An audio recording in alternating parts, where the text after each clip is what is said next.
All right, President Trump is defending the possibility of accepting a luxury Boeing jumbo jet as a gift from the ruling family of Qatar. The president says he plans on using the jet as a new Air Force One for travel until he leaves office. The plane is then expected to be transferred to the Trump Presidential Library Foundation once his term ends. Yesterday, the president told reporters only a stupid person wouldn't accept this kind of gift. If we can get a 747 as a contribution to our Defense Department to use during a couple of years while they're building the other ones, I think that was a very nice gesture. Now, I could be a stupid person and say, oh, no, we don't want a free plane. We give free things out. We'll take one, too.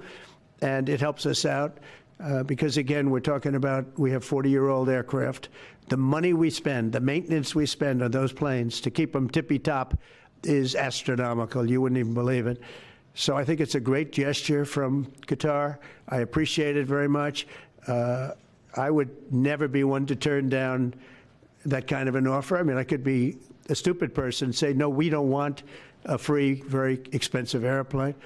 But I thought it was a great gesture. President saying only a stupid person would turn down the plane. You could add an ethical president might turn it down as well. Democratic lawmakers are expressing concern about Qatar giving the gift of a jumbo jet to the Trump administration, but so too are several Republicans publicly sharing their apprehension. The Hill reports Republican Senator Rick Scott of Florida said, quote, I'm not flying on a Qatari plane. They support Hamas. I don't know how you make it safe. Republican Senator Shelley Moore Capito of West Virginia said, I think they should run the legal challenges to see if it's okay. I'd be checking for bugs is what I'd be checking for. We need to look at the constitutionality of it, sure. And here is what Cynthia Loomis of Wyoming and Rand Paul of Kentucky had to say. Would it worry you if the president was flying on a plane that the Qatari government provided? It would make me consider the appropriateness of that, yes. Yeah. He seems to intend to use it for Air Force One. Do you have security concerns? Well, they better sweep that plane from front to back. The Constitution in Article 2 talks about the president can't take emoluments or gifts from foreign leaders. And so there is a provision in the Constitution that says you can't do this. I think it's not worth the appearance of impropriety. Whether it's improper or not, I don't think it's worth it. But no, I think it's a mistake, and it's just bringing up something he doesn't need.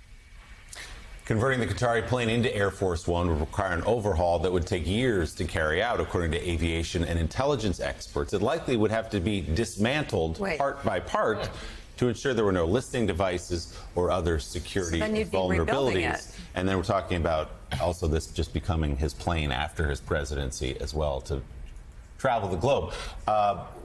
You know, we were talking to Senator Tester a minute ago. If someone bought him a lunch at the Capitol Grill, he'd be in trouble.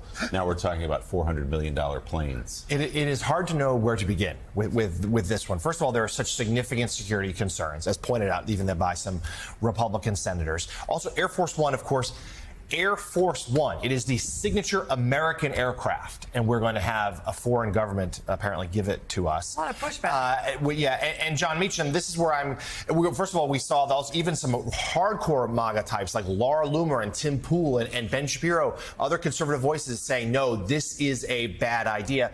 And this is where I'm contractually obligated to mention that Jimmy Carter was made to sell his peanut farm. And yet Donald Trump is going to take a gift from the royal family of Qatar.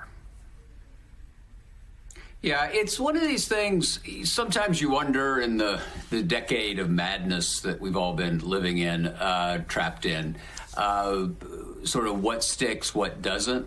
This is interesting, right? This has a certain stickiness. Everybody flies. Most people fly. Most people don't like it. And there's something about the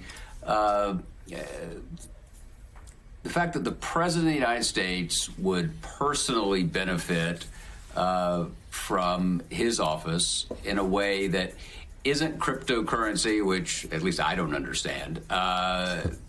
This is something everybody can connect to. Most people, I've done it in the last 7 days, have stood in the line at Southwest. there were not a lot of Qatari emirs there.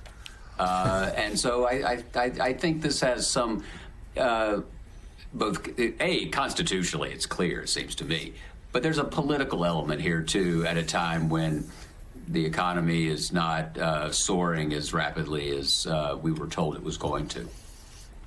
Yeah, and for those of you at home thinking that John Meacham was talking about standing in line for Southwest Airlines, it's actually the Southwest General Aviation Terminal in Belle Meads International Airport, where he gets on his own personalized 747 private jet.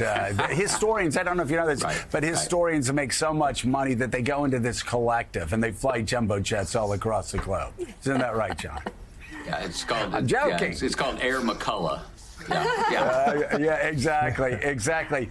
So, Senator Tester, let's go from the Qatari jet to this trip diplomatically. Tom Friedman made, I think, a pretty insightful point last week in an op-ed that he wrote, saying that it is significant that Donald Trump has decided to be an American president going to the Middle East and not stopping in Israel. At least there's no plan yet. Also going around the Israelis, basically just throwing his arms up in the air with Netanyahu and basically saying, forget it, I'm going to just negotiate the release for the American hostage myself.